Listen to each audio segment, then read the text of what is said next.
এটাকে বোবা বানায় দিস, দোয়া দিয়ে দিলাম আল্লাহুম্মা আমিন উম্মা আমি কিরে হাতের মধ্যে বেড়ে টয়লেট উঠলাইছি একটু আগে নতুন চাঁদ দেখছি হাইলে নতুন চাঁদ রে পায়খানার কাজ দিয়ে দেখা যায় নতুন চাঁদ উঠছে আকাশটা পরিষ্কার তাড়াতাড়ি পানি টানি খরচ করছে ডলা ঠলা দেয় নাই নতুন চাঁদ দেখলে আবার কি করেন লাগে হুম্মা আমিন কওয়া লাগে না আল্লাহুম্মা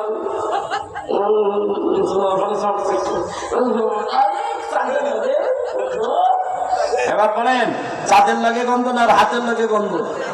হাতের মধ্যে গন্ধ। বাঙালি আমরা নষ্ট হয়ে গেছি, বাঙালি জীবনটারে ধ্বংস করে ফেললাম, দুর্গন্ধ বানিয়ে ফেলেছি। কথা মরে গেলে পচে যাবো। আর যদি এইভাবে আল্লাহর জিকির রাসূলের জিকির করে করে জীবনটাকে দাবি করতে পারেন তাহলে কবরের মধ্যে অক্ষত লাশ পচবে না, ওকে খাইবো না, জমেও ধরবো না। ঠিকটা বেঠিক? নাইলে জোরে জোরে বলতে হবে, নাইলে দেহ পয়সা সাফ। আল্লাহু আকবার। বলের শুনে কইছে কিন্তু দুই সাইড দিয়া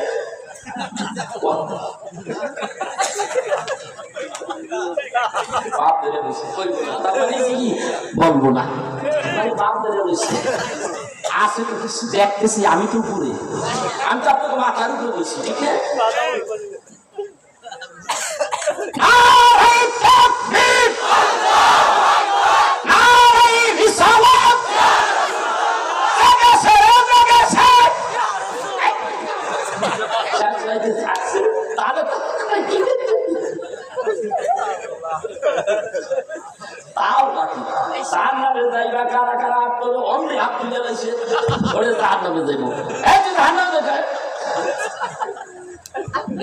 অবস্থা আমাদের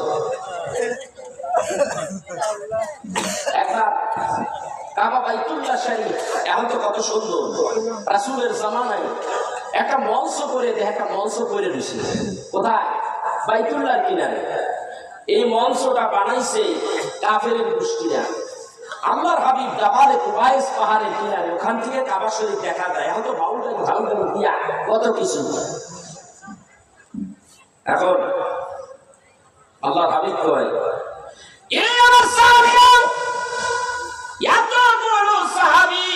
আমি তোদের সঙ্গে কথা বলতেছি, মনোযোগ সহকারে শুনতেছো তোমরা, কিন্তু আমি দেখতে পাই এখান থেকে কাবা বাইতুল্লাহ শরীফের কিনারে একটা মঞ্চ আছে।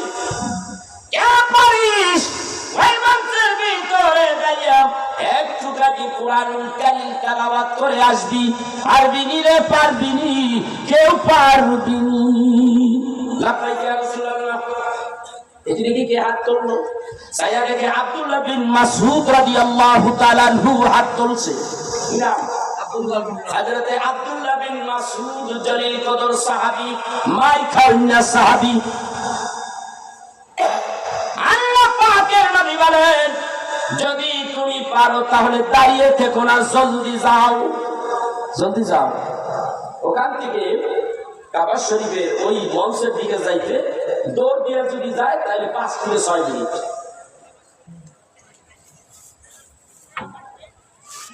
গেছে মঞ্চের উপরে দাঁড়াইয়া তেলাওয়াত শুরু করতে লাগলেন। সবাই আমার সাথে বলেন, আউযু বিল্লাহি মিনাশ শাইতানির রাজীম, বিসমিল্লাহির রাহমানির রাহিম,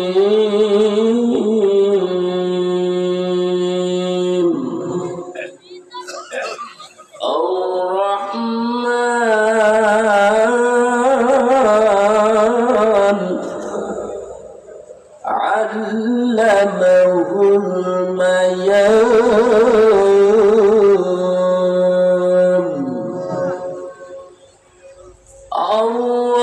আর-রাহমানু আল্লামাল কুরআনা, খালাকাল ইনসানা, আল্লামাহুল বায়ান।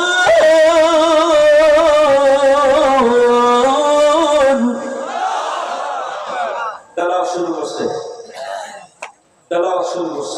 করতে করতে আগুইছি, আমিও কাগিয়ে পড়ি। তেলাওয়াত শুরু করছে, আউয়ে গেছে, গাবিনটা আউয়ে পড়ি নাকি করে মাহফিলের মধ্যে সবটা পড়া যাবে না, ঠিক না? خلق الإنسان من صلصال كالفخار وخلق الجان من مارج من نار فبأي آلاء ربكما تكذبان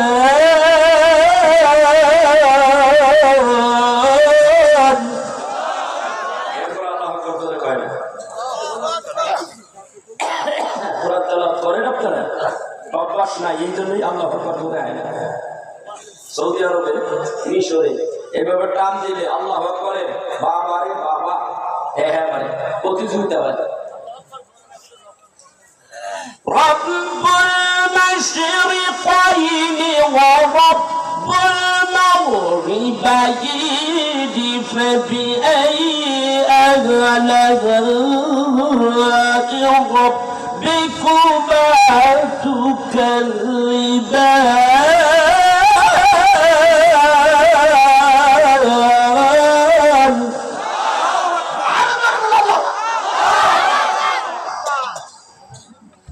প্রত্যেকটা আরবে 10 টাকা করে সুবহানাল্লাহ। হুজুর আপনি বলেন আপনার নাকি আমাকে কি? আপনি ধৈর্য সহকারে শুনলে আল্লাহর নবী বলে আপনার কপালও আছে 10 টাকা। সুবহানাল্লাহ। একটা নাকি বহুত পাহাড়ের সমান, একেবারে লম্বায় 13 কিলো, এমনি হইলো 9 কিলো, বহুত পাহাড় ওইরকম সমান একটা নেকি সমান। আল্লাহর হাবিব বলে দুনিয়া সব ধ্বংস হয়ে যাবে, উহুদ পাহাড় ধ্বংস হবে না। এই উহুদ পাহাড় আমার সঙ্গে জান্নাতবাসী হবে। আল্লাহু আকবার। গেছেন উহুদে? আল্লাহ, উহুদের কথা আজকে বলবো না, বদরের কথা বলবো আজকে, সেইটা বুঝেই আনতেছি। বদরের কথা কমপ্লিট করলে মোটামুটি আমার 4 ঘন্টা লাগে। এইটা কিতাবুল মাগাজি বুখারীতে আসছে, কামেল ক্লাসে পড়ানো হয়, টাইটেল ক্লাসে।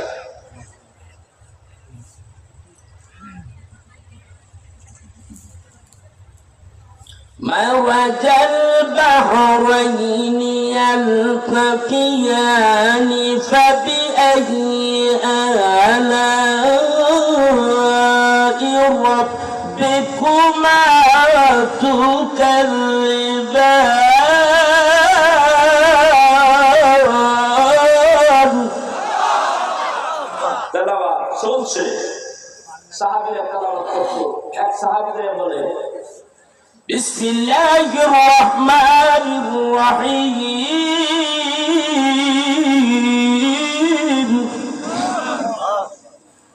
إذا السماء انفطرت وإذا الكواكب انتصرت وإذا البحار فجرت إذا السماء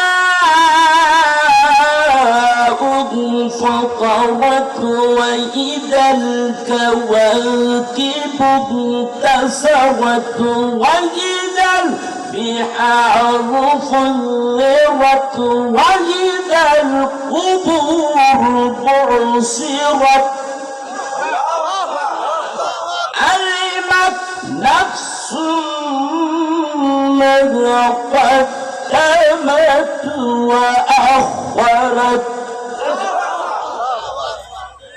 يا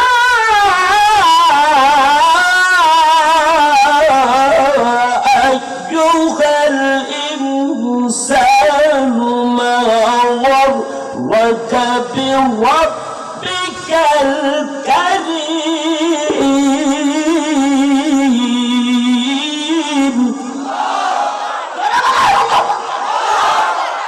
তেলাওয়াত আজকে বেশি, শেষ রাইতেও রহমত আসবে, বরকত আসতেছে। তেলাওয়াত শুরু করছি, কোনো মাহফিলে এইভাবে করি না, আজকে কি করে দেয় এই সব জয়পুরি হুজুরে রুহে যাইব, কথা কর না। রংপুরে বাড়াই দিব, রংপুর বাড়াই দিচ্ছি। আমি জিয়ারত করি রংপুরে আল্লামা শাহ কারামত আলী জানপুরি রাহমাতুল্লাহ আলাইহি, তার রওজা পাকে পাঠিয়ে দিচ্ছি। রাজি আছি না? ইরামান কাতিবিনা ইয়ালামুনা মা তাফআলুন।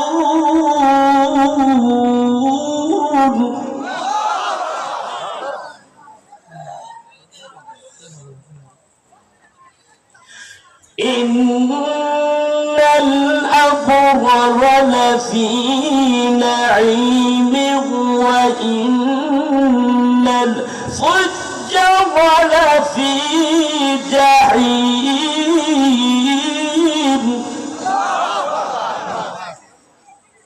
চলবে চলে। আল্লাহু আকবার কবীর। আপনি তেলাওয়াত করবেন, আবার ওয়াজ করা যাবে না। আল্লাহ তুই মাফ করিস। তেলাওয়াত সারা বিশ্বের মানুষ কোরআন তেলাওয়াত, এমন তেলাওয়াত পৃথিবীতে যত ভালোই লাগুক গান বাজনা, একবার দুইবার তিনবার পাঁচবার 10 বার শোনে, 3 দিন 4 দিন 5 দিন শোনে, পরে নাই চোখের পলক কি হয়েছে তোমার ঝলক। ওই গাইবান্ধার একটা আছে না, ওটা দরকার, ওই খালি তাই করে। দুনিয়াটা মস্ত বড়, খাও গাও আবুল তাবুল।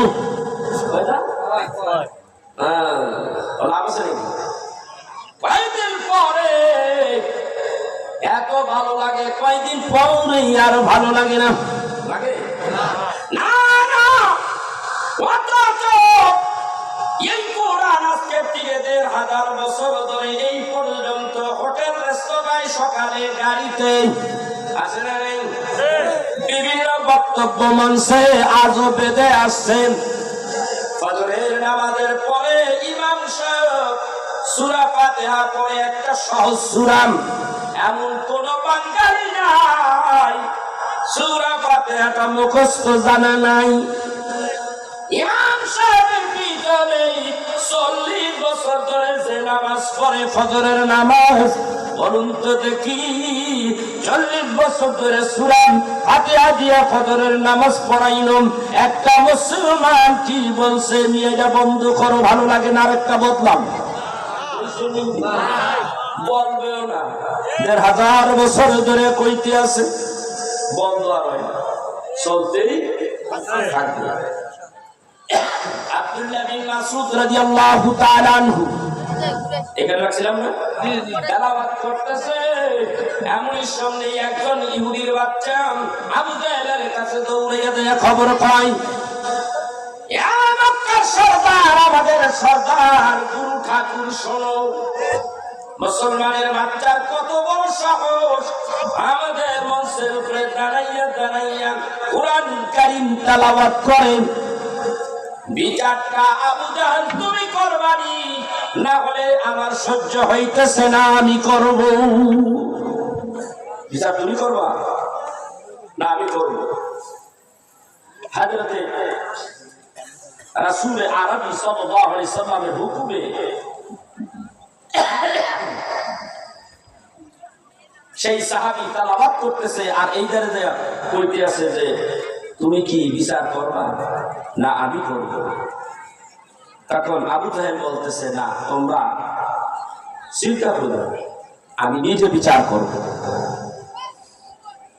আবু জাহেল মঞ্চের দিকে যায়, একটা চামড়ার মোজা পরিধান করে, গভীর মনোযোগ, হাত দিয়ে থাপ্পড় দিলে ব্যথা কম পাবে, একটা কিছু যদি পড়িয়া যদি দেয়া মারা যায় তাইলে ব্যথাটা জানি বেশি পায়।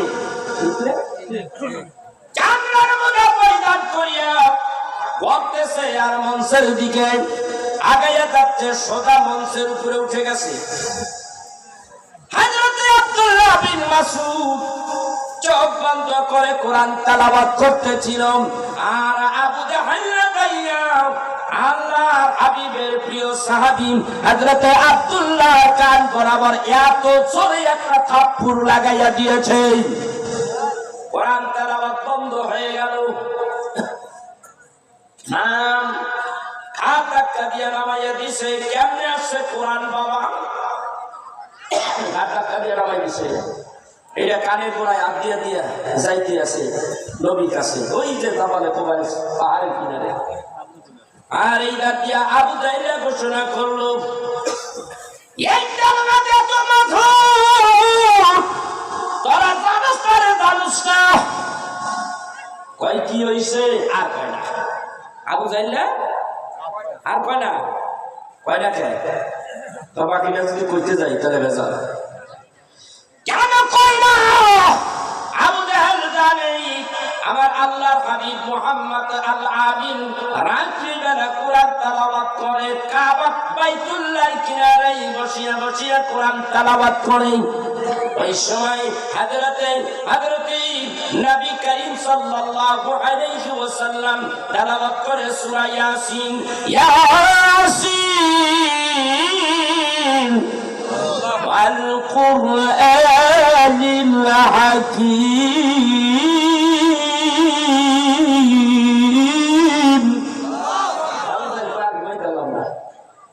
বাইরে গেছে বাইরে কাবা শরীফের কিনারে এক জায়গায় আড়ালে বসে বসে শুনতাছে। উতবা আইছে, সাইবা আইছে, আবু সুফিয়ান আইছে, সব করা সুরের মতন বইবে কোরআন তেলাওয়াত শুনতেছে। মজা। আর আমরা মুসলমান, কোরআনের সাথে কোনো সম্পর্ক নাই, এখন মোবাইলের সাথে সম্পর্ক। মোবাইল টেপতে টেপতে ঘন্টার পর ঘন্টা চলে যায় নন স্টপ। মাহফিলের মধ্যে আইসা যদি একটু বসে, হুজুর এত রাত পর্যন্ত ওয়াজ করে কে? আমাকে কি ঘুমান লাগবো না? আমি জানি ঘুম আসবা না, তুমি যাইয়া মোবাইল লইবা, মোবাইল দিয়া সারা রাত পার কইরা দিবা। এই মোবাইল তোমার শেষ কইরা দিছে, ঠিক না বেঠিক? মোবাইল ঘরের দিকে না বাইর করা পর্যন্ত ঘরের মধ্যে শান্তি আসবে না। একটা পরিবারের ভিতরে একটা অ্যান্ড্রয়েড সেট যথেষ্ট ধ্বংস করার জন্য। আর লাগে না কথা পাই না কেন?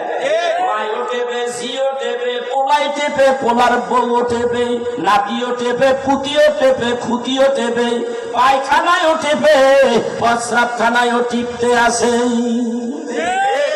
কথা তো ছিল এইটা দিয়া কোরআন তেলাওয়াত করা।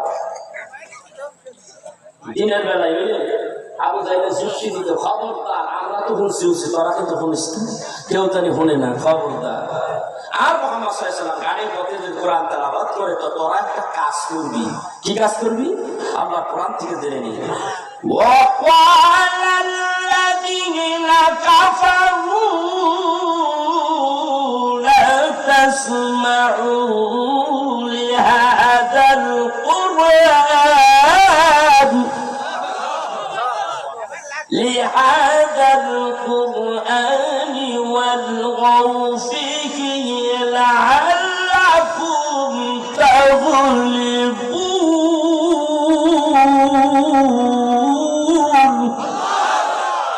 কোরআন শরীফ পড়া ধরবো, তোরা খালি অট্টগোল করবি, হাউকাউ লাগাই দিবি শ্রবণ করার সময়, এবং আবৃত্তিকালে সরগম সৃষ্টি করো যাতে তোমরা বিজয়ী হও। কোরআন তেলাওয়াত করলে নবীজি তেলাওয়াত করলে যারা শুনে তারাই পাগল হয়ে যায়, হাত বাড়াইয়া দেয়, ইয়া রাসূলুল্লাহ কলেমা পড়াইয়া দেয়। আজকের বিষয়টা এটা না, আমার আরেক একটা কোরআনের, এই পবিত্র কোরআন কেমনে নাযিল হয়েছে বিস্তারিত কথা আমার কতগুলি ওয়াজ আছে ভিতরে, দেখবেন সুন্নি ওয়াজ মিডিয়া সার্ভিস, এটা সার্চ করে পেয়ে দেবে। একেবারে প্রত্যেকটা কথা আমি সুন্দরভাবে বলে দিচ্ছি। হযরত আব্দুল্লাহ আমার নবীর কাছে যায়, কানের মধ্যে হাত দিয়া যায়, নবীজির বাড়ি আর কাবা বাইতুল্লাহ যেখান থেকে নেমে আসছে, মাঝপথে আসিয়া দেখতেছে কানটা একটু ব্যথা করে। একটা সরিয়া দেখে হাতের মধ্যে রক্তে ভরে গেছে। আব্দুল্লাহ ডাকতে কয়, আবু জাহেল আমার কান ফাটাইয়া দিছে, রক্ত পড়তে আছে, এইগুলি যদি আমার রাসূল দেখে কষ্ট পাবে, কষ্ট পাবে। রক্তগুলি মুছিয়া মুছিয়া কানের গোড়ায় হাত দিয়া নবীর সামনে হাজির। একটু গভীর মনোযোগ, বড় বড় হৃদয় বিদারক কথা। আল্লাহর হাবিবের সামনে আসলে আল্লাহর হাবিব ডাক দিয়ে বলে, কিরে আব্দুল্লাহ, কোরআনুল কারীম তেলাওয়াত করতে এত তাড়াতাড়ি তুমি চলে আসলাম, তেলাওয়াত কি ভালো লাগে না তোমার? আব্দুল্লাহ কোনো কথা বলে না, কথা বলে না। আল্লাহর হাবিব জিজ্ঞাসা করে, আব্দুল্লাহ রে, কোরআন তেলাওয়াত করতে কি ভালো লাগে না? এত তাড়াতাড়ি তেলাওয়াত করে চলে আসলাম। ইয়া রাসূলুল্লাহ, ইয়া হাবিবাল্লাহ, তেলাওয়াত তো শুরু করেছিলাম গো নবীজি, আবু জাহেলের অত্যাচারে তেলাওয়াত শুরু করছি, কিন্তু বাকি করতে পারি নাই, শেষ করতে পারি নাই গো নবীজি। আবু জাহেল আমার একটা থাপ্পড় মাইরা মঞ্চের উপর থেকে নামাইয়া দিছে গো নবীজি। আমার এই মঞ্চের থেকে নামিয়ে দিয়েছে, ওরা তেলাওয়াত করতে দেয় নাই। কত কষ্টের তেলাওয়াত।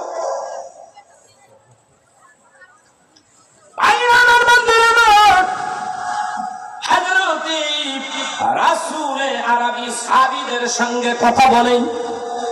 আব্দুল্লাহ এইভাবে কানের গোড়ায় হাত দিয়া ধরে রাখছে, মাঝে মাঝে রক্তগুলি বের হয়, একটু করে নবীর আড়াল হইয়া মুছে। নবী কিন্তু দেখা বালাইছে,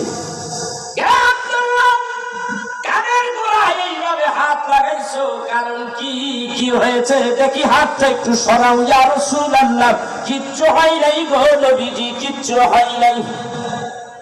আমি দেখবো তোমার কানের গোড়ায় এইভাবে হাত লাগাইয়া রাখছো, আমি একটু দেখি হাতটা সরাইলেই অমনি আব্দুল্লাহর কানের ভিতর থেকে বলকাইয়া বলকাইয়া রক্তগুলি জমিনে পড়তেছে। হায়রে হায়রে, হায়রে হায়রে ইসলাম, হায়রে হায়রে কোরআন। কোরআন রে, এত কষ্ট। আর আমরা মুসলমান ঘরের মধ্যে ওয়াজ তো আমরা করতেছি, আমাকে দফা রফা শ্বাস আমরা দেবো বেকারি করবো। কত যে সমস্যা হইতে আছে ভাই, 40 বছর এইখানে ব্যথা, এইখানে ব্যথা, ওইখানে গুটায়, এখানে গুটায়। আমি কেন গুটা একটু আগে এইগুলো ব্যথা করে চালা, আমি আমার কাম আমি করি, তোর কাম কি কর। যতদিন বেঁচে আছি বীরের মতো বাঁচব, আল্লাহ আল্লাহ রসুলের কথা কইয়া কইয়া বাঁচব। কথা কাটা তবু যদি বইয়া যায় শান্ত, কিয়ামতের দিন কবু আল্লাহ সান্ত্বনা একটা, তোমার কোরআন, তোমার রসুলের হাদিস, সুন্নিয়াতের পক্ষে ঘোষণা দিয়েছি, সুন্নিয়াতের পক্ষে কথা বলেছি, তেলাওয়াত করেছি, এটাই আমার সান্ত্বনা। কথা কয় না কেন ভাইরা আমার? হাবিব ডাক দিয়ে বলেন, আব্দুল্লাহ এটা কেমন করে হইল? ইয়া রাসূলুল্লাহ, ইয়া হাবিবাল্লাহ, আবু জাহেল হাতের মধ্যে চামড়ার মোজাটা পরিয়া এত জোরে থাপ্পড় মেরেছে গো নবীজি, থাপ্পড়ের আঘাতে আমার কর্ণ ফেটে গিয়েছে গো নবীজি, রক্ত বের হয়ে গেছে গো নবীজি। আমার দ্বীনের নবী বলেন, আব্দুল্লাহ রে, ব্যথা লাগেনি? ইয়া রাসূলুল্লাহ, ব্যথা লাগে, ব্যথা লাগে। এতক্ষণ কাঁদতে নাই, হাবিব যখন জিগাইছে ব্যথা লাগেনি, আব্দুল্লাহ এবার কান্না শুরু করে দিয়েছে। আব্দুল্লাহর কান্নায় কান্নায় অশ্রু কান্দে নবীজি, চোখের পানিতে দাড়ি ভিজে ভিজে, জুব্বা ভিজে যায়। আল্লাহ ডাকতে বলে, জিবরাইল,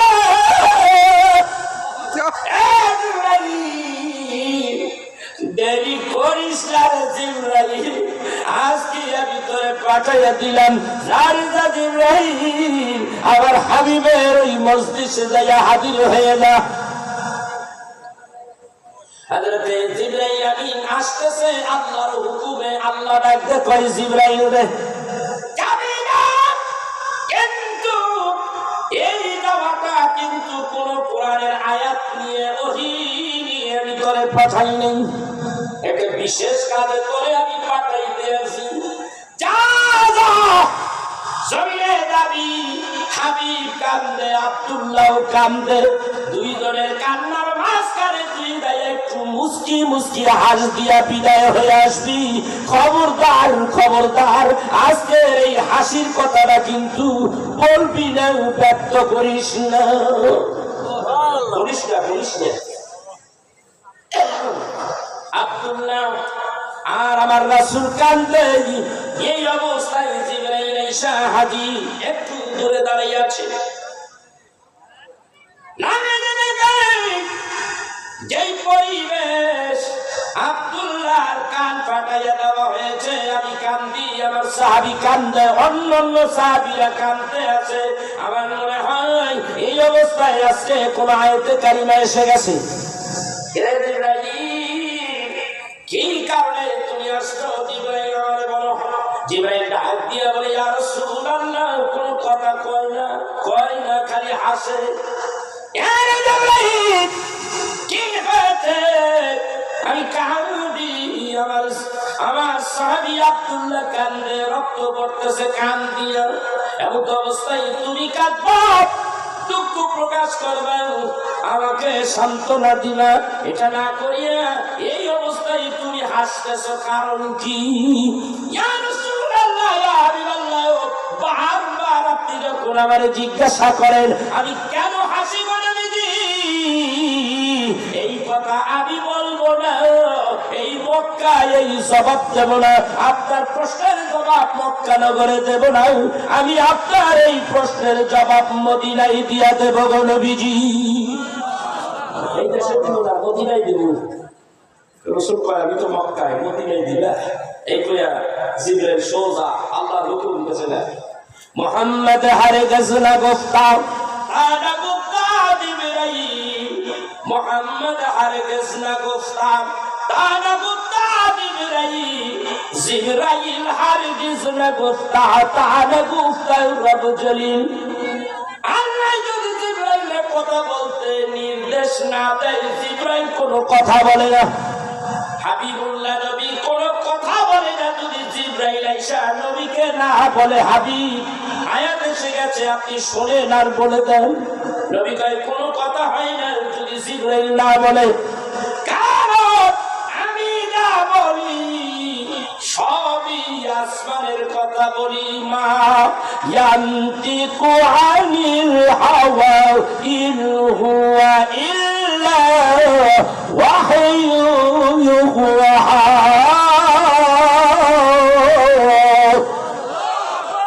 আমার নবী নিজের নফস প্রবৃত্তিকে অনুসরণ করে কোনো কথা বলে না। কাকে বলে? জিবরাইল বলতে কইলে নবী বলে সবই বলে আল্লাহর কথা, ওহি। জোরে বলেন সুবহানাল্লাহ। আল্লাহু আকবার। কয়টা বাজে? 4:10। মাগো দেড় ঘন্টা গেছে। আরো চলবে,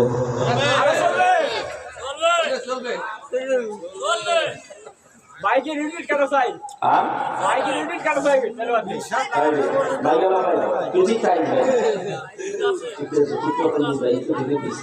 তুই তো আসলে তারে ফাটাবো না, আমি যদি কই তারে ফাটবো না।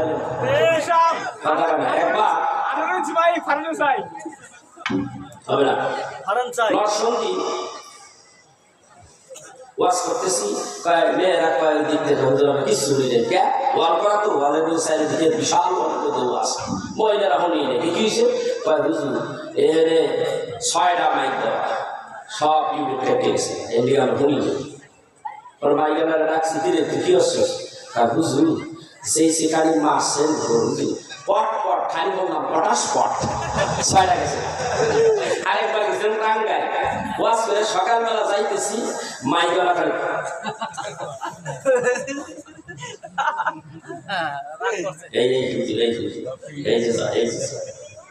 চিন্তা করছে ভাই অভিশাপ অভিশাপ দিচ্ছিলাম বলে আমি ইউটিউবে তাইলাম মানুষ তোরা আমি দুর্বল দুর্বল মাইক আমার সামনে আনিস। হ্যাঁ তুই ডরিস না ভাই, রহমত আছে, কথা বল না কেন? ঠিক আছে মদিনায় যাবো, কথা কয় না ওদের সবাই মিলে মদিনায় যাবো, তাইলে মদিনার থেকে আমরা শুনবো এই কথা। রাজি আছি?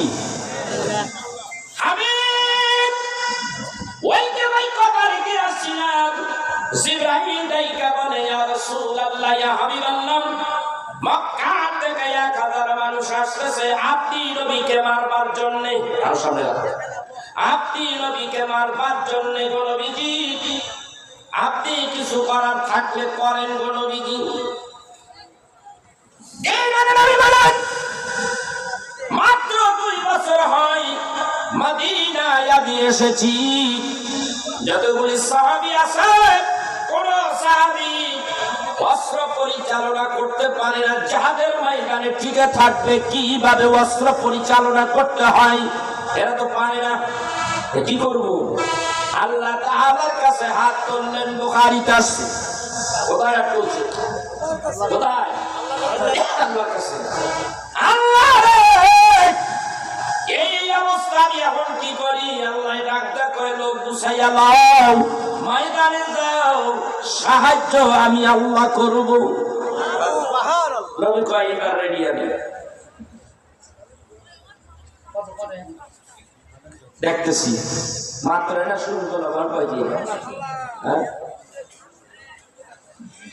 আমার ভাইরা আল্লাহর হাবিব ডাকটা কয়া নবীকে মারবার জন্য ওগো মদিনাবাসী আমি নবীকে মারবার জন্য কাফেররা মক্কা থেকে অলরেডি রওনা দিয়েছে কে নবী আমি নবীর সঙ্গে জিহাদের ময়দানে আমি নবীকে মারবার জন্য আসতেছে আমার সঙ্গে সঙ্গী সাথী হইয়া ময়দানে জিহাদের ময়দানে কে যাবি রে কে যাবি ছোট্ট ছোট্ট বাচ্চারা হাত তোলে বৃদ্ধ লোকেরাও হাত তোলে ইয়াং পোলাপানও হাত তোলে নবী গো দয়া চলেন গো নবীজি আপনাকে মারবার জন্য মক্কার থেকে যেই কাফের আসতেছে গো নবীজি আপনাকে মারবার জন্য যারা আসবে আমরা জীবন দেব গো নবীজি আপনার গায়ে আচর লাগতে দেব না গো নবীজি আমাদের নিয়ে চলেন নিয়ে চলেন হাদিস শরীফের মধ্যে আছে জামিনে আমার এইভাবে বক্তব্য দিতে আসেন এইভাবে এর মধ্যে একজন সাহাবী আইসেন দাঁড়াইছে দাঁড়াইয়া খেজুর খায় কি খায় খেজুর খাইতে আসে আল্লাহর হাবিব বলেন বদরের ময়দানে জিহাদের ময়দানে যারা যাবে এরা সকলেই জান্নাতবাসী হয়ে যাবে এই কথা বললে আরব দেশের আঞ্চলিক ভাষায় বলে ওই লোকটা বাহ বাহ মানে বাহ বাহ বাহ বাহ বুখারীতে আসে তাই বাহ কত সুন্দর বাহ বাহ যদি তাই হয় আর তোর শৈল না ধৈর্য ধারণ করতে পারেনি খেজুর খাবেন এই খেজুরগুলি খাওয়া তার ধৈর্য কুলাইল না আল্লাহর জান্নাতে যেতে চায় জিহাদে যাবে খেজুরগুলি ধরিয়া বালুর মধ্যে নিক্ষেপ করলো ইয়া রাসূলুল্লাহ ইয়া হাবিবাল্লাহ নিয়ে চলেন গো নবীজি আপনি জান্নাতের পথে আমাদের নিয়ে চলেন আল্লাহর হাবিব মানুষগুলিকে ডাকতে কয় সবাই যদি এইভাবে যাও তাহলে তো বিপদ হয়ে যাবে যারা দুর্বল যারা অতি ছোট এদেরকে লইয়া যাদের ময়দানে গেলে বিপদ হয়ে যাবে তোমরা থাকো লাইন ধরো লাইন ধরো লাইন ধরো আমি বাছাই করি নবীজি আমার বাছাই করতে লাগলেন তুমি যাই না তুমি যাই না তুমি যাইতে পারবা না এইভাবে বাছাই করতে করতে 312 জন নিলেন কয়জন নিছে 312 জন নামাজ শেষ হয়ে গেছে রওনা হবে প্রস্তুতি নিতেছে এর মধ্যে পাশের গ্রামে একটা যুবক আসলেন দৌড়াইয়া ইয়া রাসূলুল্লাহ ইয়া হাবিবাল্লাহ আমি আসছি গো নবীজি অনুমতি দেন আমি এই বদরের ময়দানে যাব গো নবীজি ঈদের নবী তার দিকে একটু তাকাইলেন না না তুমি ছোট মানুষ তুমি যাইতে পারবা না ইয়া রাসূলুল্লাহ ইয়া হাবিবাল্লাহ আমি ছোট মানুষ আপনি আমাকে অনুমতি দেন নবীজি দেন আমি পারবো না না তুমি ছোট মানুষ ডাক দিয়া বলে আপনার এই কাফেলার মধ্যে আমার একটা ভাই আছে, ওই ভাইটাও ছোট মানুষ, ওরে অনুমতি দিছেন, ওরে যদি অনুমতি দিতে পারেন আপনি আমারে দিবেন না কেন গো নবীজি? ও যাইতালে আমি যাবো না কেন? এ তোমার ভাই বলে মুআব্বিস। তুমি কে? আমি হলাম মুআস, আমার ছোট ভাই। আমি ছোট, আমি মুআব্বিস আর আমার ভাই মুআস 1 বছরের ছোট। ও যাইতে পারলে আমি যেতে পারবো। অনুমতি দেন। আল্লাহ হাবিব অনুমতি দেয় না। অনেক পিড়াপিড়ির পরে দিয়ে আল্লাহর হাবিবকে ডাকতে বলে, ইয়া রাসূলুল্লাহ, ইয়া হাবিবাল্লাহ, তাইলে একটা কাজ করেন গো নবীজি, আমি আমার ভাইয়ের সঙ্গে আমারে কুস্তি লাগাইয়া দেন। কুস্তি লাগাইয়া দেন গো নবীজি। কুস্তিতে যদি আমি আমার ভাইকে হারাইয়া দিতে পারি, তাহলে আপনি আমারে যাইতে দিবেন নি গো নবীজি? কুস্তি লাগাই নবী কয়, আমি এত কথা কইলাম তোরে নিমু না, তুই জাগা শোনে না, তা কুস্তিটা লাগাইয়া দিই, একটা ব্যবস্থা হোক, তারপরও কইতে পারবো জাগা। এখানে অনেক কথা। দুই ভাই সামনে, আমি কুস্তি লাগাবো, আমরা দুই ভাই কুস্তি লাগাবো। ওই কুস্তি লাগানোর জন্য দুই ভাই সামনাসামনি মুখামুখি। নবীও পাশে দাঁড়াই আছে। ছোট ভাই বড় ভাইকে আকার ইঙ্গিতে, চোখের ইঙ্গিতে বুঝাইয়া দেয়, ভাই আমি কিন্তু তোমার ছোট ভাই, তুমি বড় ভাই আমার। ভাই আমি জানি তুমি বড়, শক্তি তোমার গায়ে বেশি, আমি ছোট, আমি পারি না, তোমার সাথে পারবো না।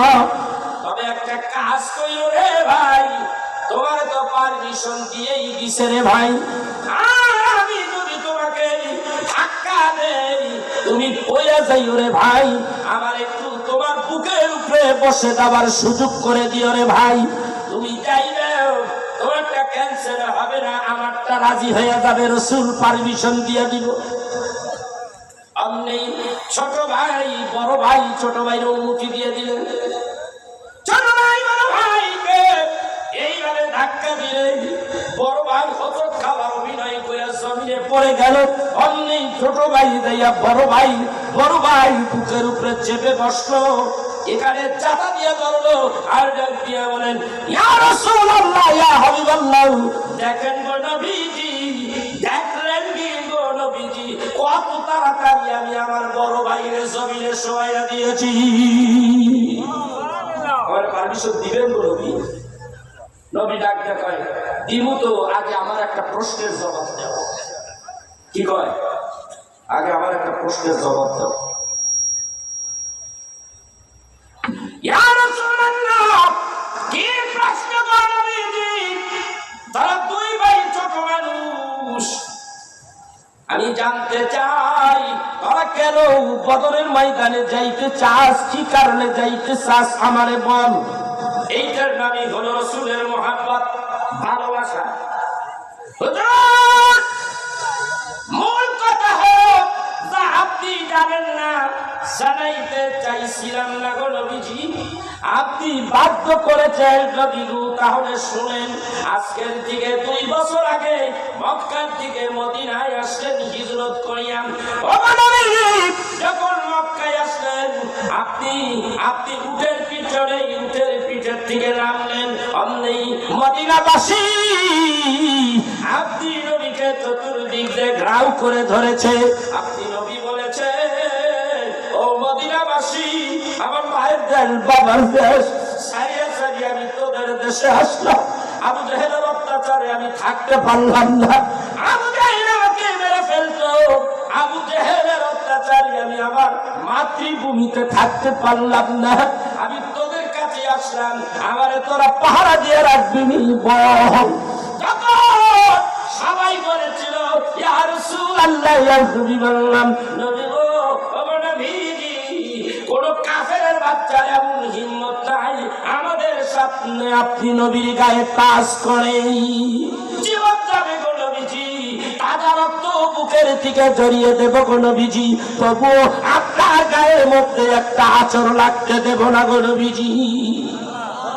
আপনি তো কেঁদে কেঁদে বলেছিলেন নবী আমরা দুই ভাই কষ্ট পেয়েছিলাম, আমরা একটুখানি কাছের থেকে একটু দূরে ছিলাম।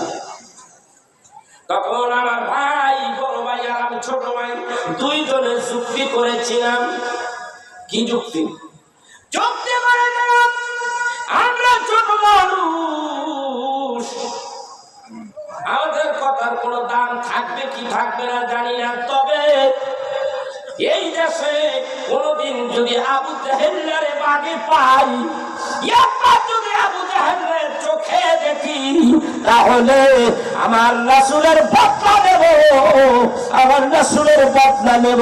আবু জাহেলের যদি বাগে পাই, আবু জাহেলের ধইরা পেটাবো, আমরা দুই ভাই পিটাবো, আর আমার হাবিবুল্লাহ নবীর এই প্রতিশোধটা নিয়ে ছাড়বো। এই জন্যই আজকে আবু জাহেল আসতেছে আপনাকে মারবার জন্য, সাহস তো কম নয়। আপনি নবীকে মারবেন, আপনি নবীকে মারবার জন্য আবু জাহেল আসতেছে মক্কা থেকে, সাহস তো কম নয়।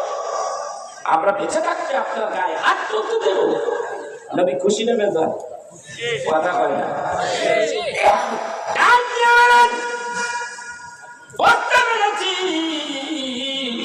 ছেলে দুইটা ছোট হইলে কি হবে, কিন্তু ছোট হইলে কি হবে, ভেতরে হিম্মত বেশি, কথা কয় না, পাওয়ার বেশি। আল্লাহ নবী ডাকতে কয় যারে দাও আমি তবু দুই ভাইরে ময়দানে, জিহাদের ময়দানে যাওয়ার জন্য অনুমতি দিয়া দিলাম।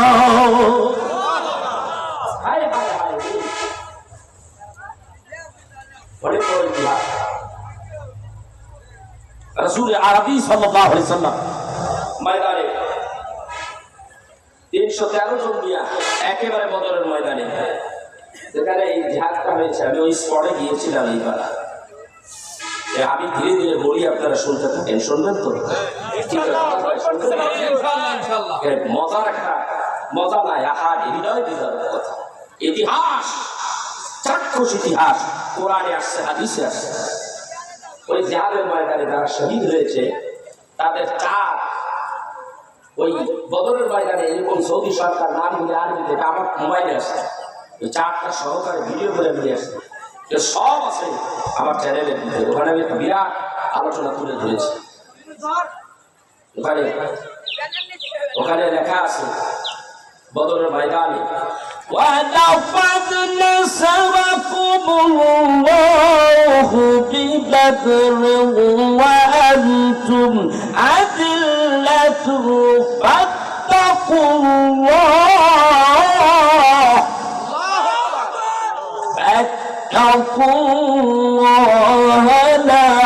لَعَلَّكُمْ تَشْكُرُونَ।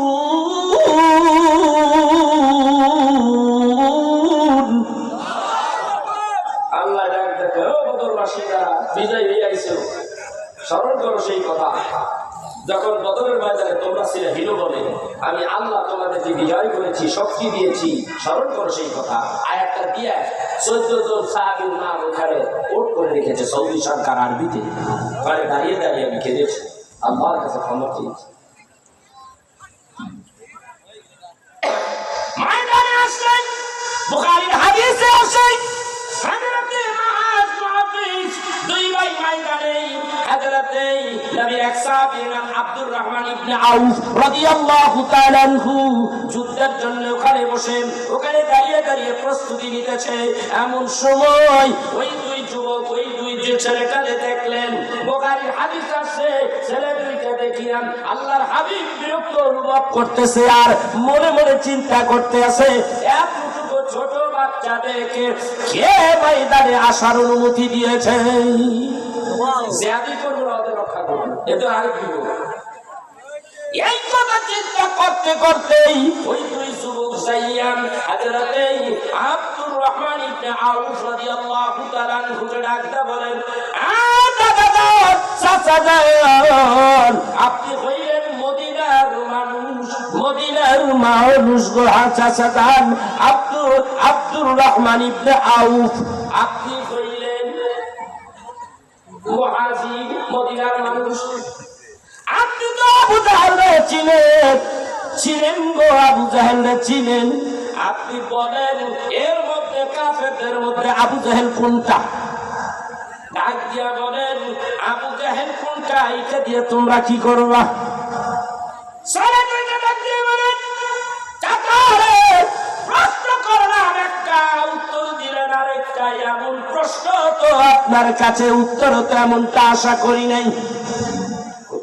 খাইছে বাচ্চা শরীরে কি হতে আছে কথা পাঁচ জানি কেমন। আমি আঙ্গুলটা উঁচা করলাম, কি কয় আঙ্গুলটা উঁচা করলাম। এই বাচ্চা দুটার কথা এখানে রেখে গেলাম। যদি এখন পড়ে ফেলাই তাহলে পুরো ঘটনাটা এলোমেলো হয়ে যাবে। সাইজ মতো করতে হবে, ঠিক না? বুখারী বর্ণনায় আসছে দুই দল খারাই গেছে, এইটারে 1000, এইটারে 300 মানুষ। আর 13 জন অন্য অন্য কাজে। আবু জাহেল জিহাদের ময়দানে সারি সারি হইয়া ফুর্তি করে, যেহেতু আমাদের দল জিহাদ জানে, যুদ্ধ জানে, ট্রেনিং আছে। আবু জাহেল বড় ঘোড়ার উপরে বসে আছে। শুধু অনুমতি হইলেই হয়, সমঝোতার মাধ্যমে শুরু হয়ে যাবে। সর দহন করে ওইভাবে না, সিস্টেম আছে জিহাদ। এরই মধ্যেই কেরানা গোত্রের লিডার সরাকার রূপ ধরিয়া শয়তান আইয়া পড়ছে। আবু জাহেল কাছে ভাই তুই এনে পাইলা, আমি শুনলাম তুমি বলে এখানে আসছো মুসলমানদের লোক, আজকে তোমারই হবে, তোমার সাহায্য করার জন্য আসছি। আবু জাহেল খুশি না বেজা? বাক বাক বাকুম বাক বাক বাকুম ওই পুরো জায়গায় ফুটবলের মতো খেল ফালাইতেছে। আমার পক্ষ আমার লজ্জা বলে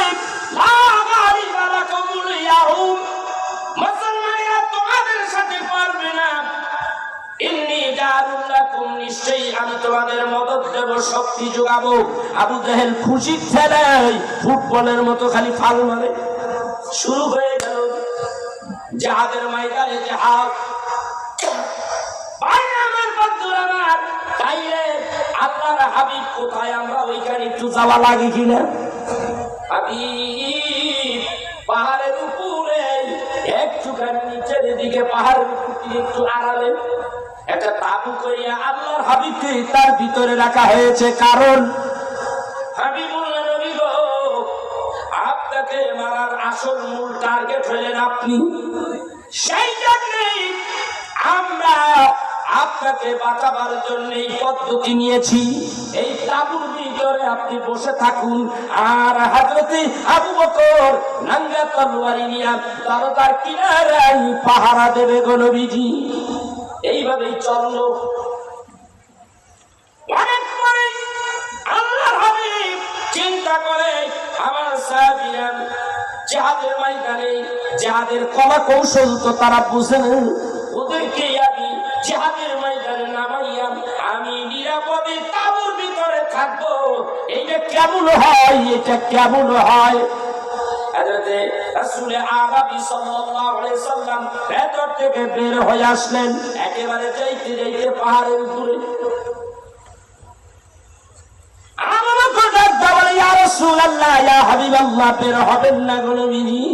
কেন বের হন? নবী ডাক দিয়া বলে, জিহাদের ময়দানে আমার এই সাহাবীগুলি কেমন অবস্থায় আছে আমার একটু দেখতে হবে। নবী তাকাইয়া দেখে, সবটাই পর্যবেক্ষণ করতেছে, সবটাই নবী দেখে। মুসলমানদেরকে দেখা যায় না, শুধু কাফের আর কাফের দেখা যায়। নবী আমার পাগল হয়ে গেছে, আমার সাহাবীগুলি কই? নবী আমার পাগলের মতো হইয়া গেছে। পরনের মধ্যে একটা সাদা রঙের একটা চাদর পরা, একটা গায়ের মধ্যে পরা। এই অবস্থায় আল্লাহর হাবিব আরেকটা পাহাড় বেশি উঁচু, ওই পাহাড়ের উপরে দৌড়াইয়া উঠা গেছে। আল্লাহ রে, ওগো আল্লাহ, তুমি কি করলা রে? আল্লাহ, আল্লাহ রে, আমার একটা সাহাবী আমি দেখি নাই আল্লাহ। হযরত আবু বকর দৌড়াইয়া দেখে বলে, ইয়া রাসূলুল্লাহ, কাঁদবেন না গো নবীজি, চিন্তা করেন না, একটু তাকাইয়া দেখেন, আপনি কাঁদবেন কেন গো নবীজি? বলে, একটা সাহাবী তো বেঁচে নাই, দেখি না। ইয়া রাসূলুল্লাহ, তাকাইয়া দেখেন, সাহাবীরাও ময়দানে, জিহাদের ময়দানে এখনো টিকে আছে গো নবীজি।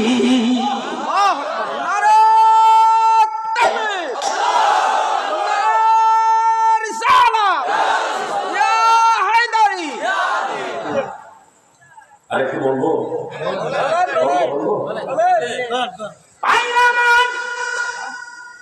আজকের এই মাহফিল, এই বয়ান যাদের ভালো লাগে না, যারা উঠিয়া দৌড় পাবে, আমি মনে করি এইগুলি ইন্টারন্যাশনাল বেয়াদব। কারণ এর চাইতেই ভালো আলোচনা আমার আর জানা নেই। সরাসরি বুখারীর হাদিস থেকে আয়াত, বুখারীর হাদিস থেকে হাদিস বর্ণনা করতেছি রে বাবা। কত হৃদয় বিদারক ইসলামের ইতিহাস সব জানা দরকার। হিন্দুদের কিচ্ছা তুমি জানো, নাটকের কিচ্ছা জানো, সিনেমার কিচ্ছা জানো, দুনিয়ার সব কিচ্ছা জানো, ইসলামের কিচ্ছা জানো না। এই তো প্রথম জিহাদের ময়দানে প্রথম জিহাদ, এই জিহাদের এই ঘটনা, এই ইতিহাস তোমার আমার জানা দরকার আছে না নাই? কথা বলে না হৃদয় দিব টাকা দিব, টাকা পয়সা দিবেন না? দিবেন? আচ্ছা, টবে কেন?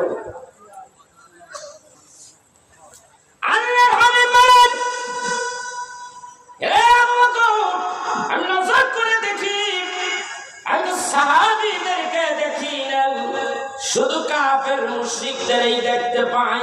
আমি বললাম, নবী আল্লাহর কাছে হাত করলেন, আল্লাহ রে, তুমি তো আমার সঙ্গে ওয়াদা করেছো সাহায্য করবা, এই অবস্থা কেন? এরা যদি মরে যায়, 313 জন যদি এরা যদি মরে যায়, তাহলে তুমি বলো আমি ইসলামের দাওয়াত কাদেরকে নিয়ে সামনে আগাবো গো নবীজি? আল্লাহ, আমি কেমনে আগাবো, সামনে কিভাবে আগাবো তুমি বলো। এইভাবে তুলতে হয়। বুখারী শরীফের হাদিসে আসছে, নবী হাত তুলতে মাথার উপর উঠে ফেললেন, ওয়াসফি হয়ে গেছে, নবী আমার পরেশান হয়ে গেছে। শরীরের দিকে হাত তুলছে, পরে শরীরের দিকে চাদরটা জমিনে পড়ে গেছে। হযরত আবু বকর বর্ণনা করেন, আমি তখন দেখলাম নবীর গোটা শরীরটা একেবারে উদাম হয়ে গেছে, শূন্য হয়ে গেছে, বস্ত্রহীন। আমি এই অবস্থায় দেখিয়া দৌড়াইয়া নবীর চাদরখানা গায়ের মধ্যে তুলিয়া আমার নবীকে বললাম, নবী গো, আপনার মুনাজাত করতে হবে না, আপনার হাত নামান গো নবীজি, পেরেশানি হবেন না। আপনি যদি এইভাবে কাঁদেন, আমি আবু বকর সইতে পারি না গো নবীজি, আমি আবু বকর সইতে পারি না।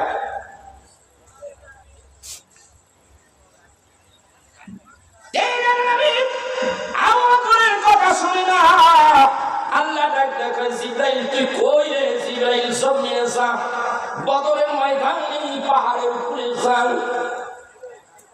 আল্লাহ তাআলা পরে বসো হাবিবুল্লাহ নবীর কাছে জিবরাইলকে পাঠাইয়া দিলেন। জিবরাইল আসে, হাবিব গো, এইভাবে কাঁদবেন না, আল্লাহ সইতে পারে না আপনার কান্না আল্লাহ সইতে পারে না।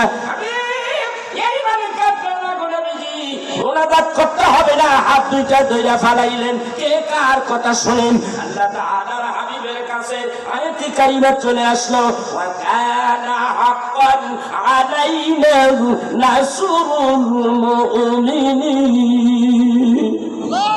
হাবিব, মুসলমানদেরকে সাহায্য করা আল্লাহর জন্য ওয়াজিব হয়ে গেছে। চিন্তা করেন হাবিব, কে কার কথা বলে? হাবিব কান্তেই আছে। জিবরাইল চলে গেলেন, কান্তেই আছে। আল্লাহ, তুমি না ওয়াদা করছো আমার লোকে?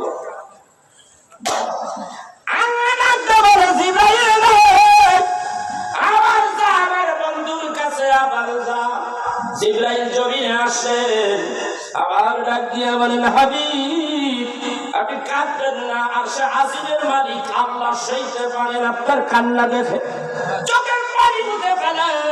মুনাজাত করতে হবে না গো নবীজি, চোখের পানি মুছে ফেলেন। আল্লাহ বলে দিয়েছেন ولا تحزنوا وأنتم الأعلون إن كنتم مؤمنين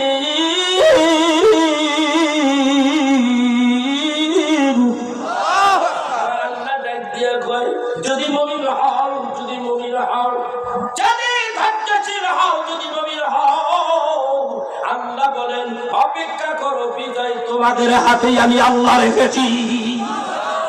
নবী ভাবে না, কাঁদিয়েছে। ওই যে দেখেন এত পেরেশান হয়ে গেছে নবীজি আমার, দিনের নবী কান্দে আর কান্দে। এবার আল্লাহ ডাক দিয়ে বলে, কথা সংক্ষেপ করতেছি, আল্লাহ ডাক দিয়ে বলে আমার বন্ধুরে যাইয়া বল, আমার বন্ধুরে কান্দতে হবে না। জিবরাইল আসলেন, ইয়া রাসূলুল্লাহ, ইয়া হাবিবাল্লাহ, কাঁদা লাগবে না, আপনি কান্না বন্ধ করুন। আল্লাহ বলে দিয়েছে আপনি একটু আকাশের দিকে তাকান গো নবীজি। আল্লাহ বলছে আপনি তো আকাশের দিকে তাকান। হাবিব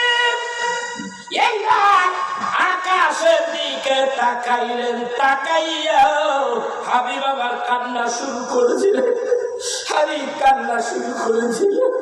হাবিব বলে আমি আকাশের দিকে তাকাইয়া দেখি আকাশের উপরে, স্বর্ণের উপরে অসংখ্য ফেরেশতা দাঁড়িয়ে আছে। আল্লাহ তাআলা ঘোষণা করে দিলেন ইন তাস্তাগিসুনা রাব্বাকুম ফাস্তাজাবা লাকুম আন্নী মুমিদ্দুকুম বিআলফিন মিনাল মালাইকাতি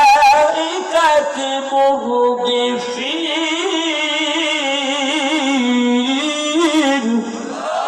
আল্লাহ ডাকতে কয় আমি বলে দিয়েছি গো নবীজি 1000 ফেরেশতা যা যা নাম বদরের ময়দানে মুসলমানদেরকে সাহায্য করার জন্য যা, কিন্তু খালি হাতে যাইস না, একটা করে ডান্ডা লয়ে যাইস, বাড়ি দিবি। এইটা কিন্তু জিহাদের ময়দান। আল্লাহু আকবার। নামতেছে মুরদিফিন শব্দের অর্থ হলো বাইসিরিয়ার একটার পর একটা নামতেছে। বন্ধুগণ আমার, কথা সংক্ষিপ্ত, অনেক কথা বাবাম, সময় কিন্তু আমার শেষ হয়ে যাচ্ছে। এই আমার ভাই লোক, এমন অবস্থায় ফেরেশতাগুলি নামতেছে ডান্ডা লইয়া লইয়া। অনেক লম্বা কথা, কথাগুলি শেষ করতে হলে আমার কমপক্ষে আরো 2 ঘন্টার প্রয়োজন মোটামুটি। আমার ভাই, আমার বন্ধুরা, দীর্ঘ একটা কথা, দীর্ঘ আলোচনা, এখানে অনেক লম্বা আলোচনা। এই আলোচনা যদি আমি করি মাগরিব থেকে শেষ রাত পর্যন্ত, শুধু এই বুখারীর এই কথাগুলি আমি সারা রাত বসে করতে পারবো। এইটা আমার মেমোরিতে আছে ইনশাআল্লাহ। ওয়াদা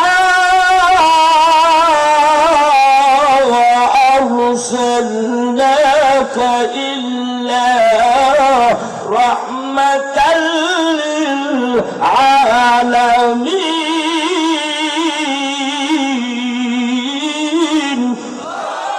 আমি বলে তুই আমার বন্ধু। ফেরেশতারা ভাই দিছে 1000 নেমে গেছে, নবী দেখতাছে নামতাছে, কাফেরদের পক্ষে দেখতাছে শয়তানটা। কে দেয়? শয়তানটা দেয়। কইছে আমি তোমার লগে আছি। ওখানে শয়তান হইলে কইতে কার কান্নার বাড়িতে দিব, বাপ তো ভালো না, শয়তানটা উল্টা পথে রওনা দিছে। সামনে আবু জাহেল বল, কি হইছে দোস্ত? কাল যাই ইন্নি বালিকুম বিকুম, আমি ভাগলাম ইন্নি আরা মা তারাউন। কেন ভাগতেছো? বলে ইন্নি আরা মা তারাউন, আমি যা দেখি তুমি তা দেখো না। আমি কি দেখতেছো? ওরে দেখতেছি যে ডান্ডা নিয়ে নামতেছে। ইন্নি আখাফুল্লাহ, আমি আল্লাহর এমনি ডরাইছি। চিন্তা করছে এতক্ষণ কি করছো? আকার কুকার জাগর দেশে এই যে জামাই গুলোতে লাগাই দেয়, হ্যাঁ বাক্কাটা লাগাই দাও, কান্দা সাইডে দিয়ে চলে যাও পলাইয়া যাও, কই তখন আল্লাহরে ডরাও না? কথা কয় না। এই কিছু অবস্থা শয়তানের কথা এখানে রাখলাম। ওই যে মাআজের এই কথাগুলি আমার বলা হলো না, অনেক লম্বা ইতিহাস। মাআজ শহীদ হয় কেমনে, হৃদয় বিদারক কথা।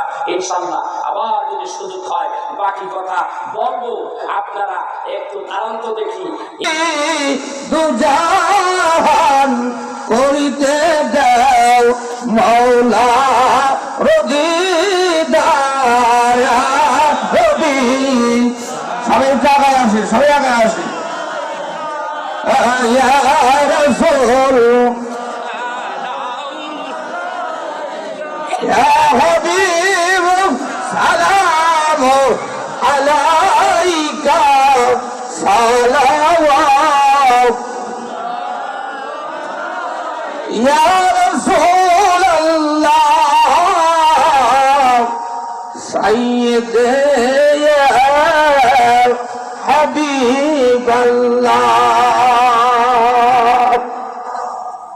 নবী গো মন তো মানে না, নবী গো দিল তো বোঝে না, মন মানে দিল তো বোঝে না, মনে চায় যাব মদিনায় নবী। সবাই একটু আগায় আসি, কি সব আসবে আগায় আসি। রাসূল ইয়া হাবিব সালাম আলাইকা সালাম। সবাই বসে যাই। صلوا عليه وآله لا إله أوصيا لا إله সবাই বসেন লা ইলাহা লা ইলাহা ইল্লাল্লাহু মুহাম্মাদুর রাসূলুল্লাহ সাল্লাল্লাহু আলাইহি ওয়াসাল্লাম। আমার ভাইরা, আমার বন্ধুরা, আজকে সৈয়দপুর দরবার শরীফে আমরা বসে বলেন ভাইরা, ওয়াজ মাহফিলের কাছে বসে যাই। ভাইরা ভাইরা কোন মাহফিলের কাছে চলে যাও। আমার বাবা দিয়াম আমি আপনার উম্মত হয়ে আমি ধন্য গো রাসূল, তোমাকে পেয়ে আমি ধন্য গো রাসূল, তোমাকে পেয়ে। পাইটা পাড়ার হুসাইন, আল্লাহ এক বস্তা চাল দিব, আল্লাহ কবুল করো, মনে এসে পুরে ঘুরে দাও।